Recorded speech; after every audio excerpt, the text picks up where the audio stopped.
Hey guys, got another quick video for you. This won't be a long one because I'm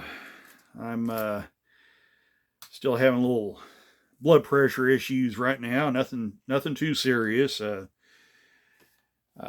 I'm just going to try and make this as quick as I can. But we got another update for this guy right here because we now have the airbrush and some really cool detail parts to take a look at. So come back after the title and we'll show them to you.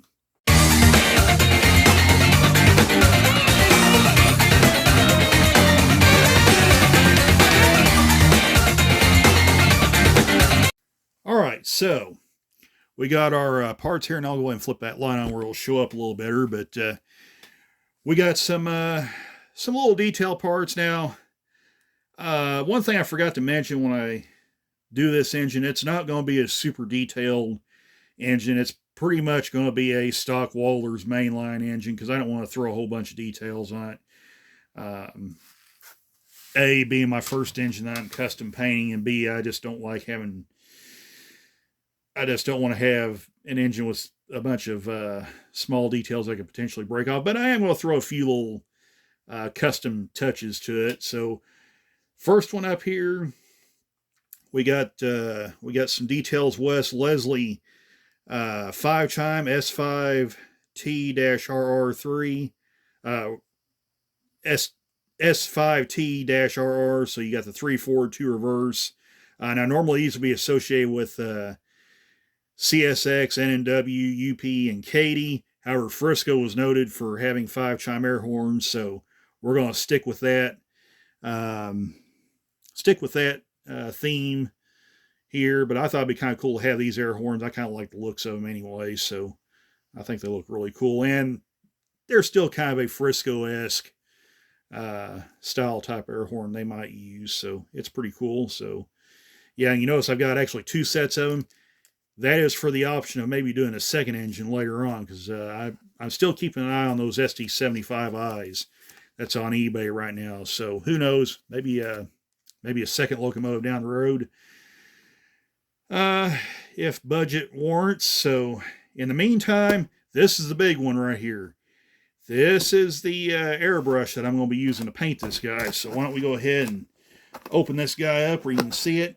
Now I'm trying to keep this on as tight a budget as I can. I'm not going to invest in just a real expensive airbrush because I probably won't do very many custom painted models. Just something I'm going to do every once in a while. But I figured this, for the space I have, would be good to work with. So here's your here's the power supply for it right here.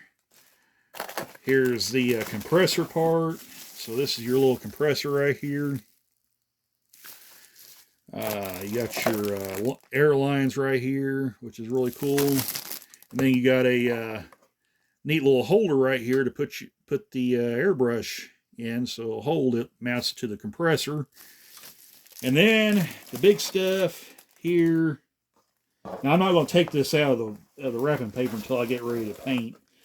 But I might take this out because it's kind of in a case anyway. So, and there is the air gun right there. So really neat right there. So that's the airbrush and the some of the cool detail parts. Don't mind my niece's dog outside howling at the cows. So yeah, that's kind of the short and sweet update on the custom painted Walters locomotive here. So we pretty much got everything we need here to start painting now. As far as the paints are concerned, this is where things might get a little interesting because I'm not exactly sure what kind of paints it's going to call for, because I've been kind of exploring a little bit as to what would be a good match for the Frisco orange and white scheme. So there's a couple options here we could use. Badger makes a Frisco orange. True Color makes a Frisco orange. And then the decal sheet that I have which I'll probably show you that at a later date. But the decal sheet on the back suggests that the paint used would be Chevy engine block red or Frisco orange. So it gives you a couple options to use. But according to the decal sheet, Frisco used a color called Chevy engine block red for the quote unquote orange part of the paint scheme. So what I'm kind of thinking about doing is ordering a container of the Chevy engine block red and a container of the Badger Frisco orange or True Color, depending on which one I want to go to, and just kind of find a scrap piece of something to kind of paint on there. And then I have a pair of Athearn ready to roll SD40-2s that are in Frisco colors, and just use that and match it to those locomotives.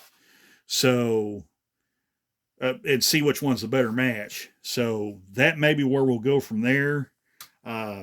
So that'll be our next video when we update that. So yeah, that'll take care of this video. Just kind of quick update on the progress on the custom painted locomotive here. Next up will be the paints. And yeah, we'll catch you guys then. So hope you guys enjoyed it, and we'll catch you later. Take care, and bye for now.